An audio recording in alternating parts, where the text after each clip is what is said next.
He defied the odds and made history again. Donald Trump, our 45th president, will also be our 47th. The second time around, those closest to him say he'll be better at it because he knows not just what to say, but what to do. Wink News anchor Claire Galt is in West Palm Beach tonight, where she talked with a couple of prominent Trump supporters. Claire, they say the president-elect has the help he needs on his massive agenda. Chris, while the numbers are not final just yet, the Trump campaign believes that Republicans will hold on control to the House of Representatives. So come January, that would mean that Republicans would rule the White House and both chambers of Congress. But even if Democrats win a majority in the House, two Southwest Florida congressmen told me they believe that it would slow maybe, but it will not stop Trump. Incredible movement. When Donald Trump delivered his 3 a.m. thank you speech to his packed watch party,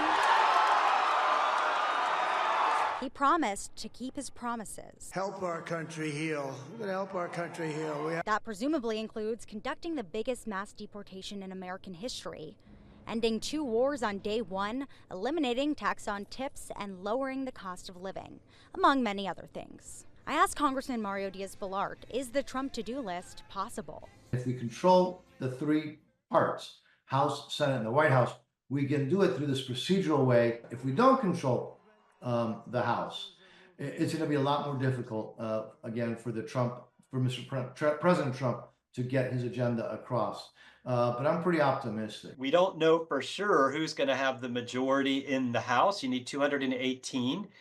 Republicans are close, but there are a number of races still undecided, and particularly there's several in California that could be many days. But UCF political scientist Aubrey Jewett told me, even if the GOP does not control the House, that does not mean Trump's mandate to fix the economy and secure the border won't get done.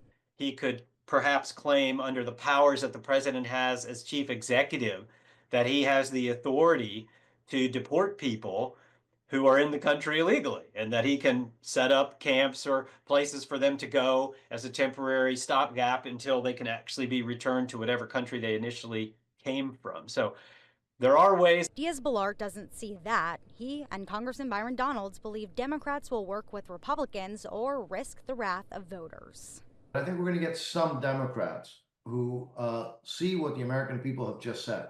This is a dramatic victory. This is an overwhelming landslide from top to bottom. It is overwhelming, whether you're talking about Black voters, Hispanic voters, independent voters, young voters, working class people all through our country.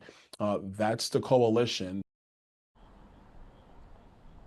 Now, there is some speculation that Donalds could leave Congress for a job in the White House. So I asked him, have you and Trump talked about it? He told me, not yet. They haven't had that conversation. It's too soon. I'm live in West Palm Beach. Claire Galt, Wink News.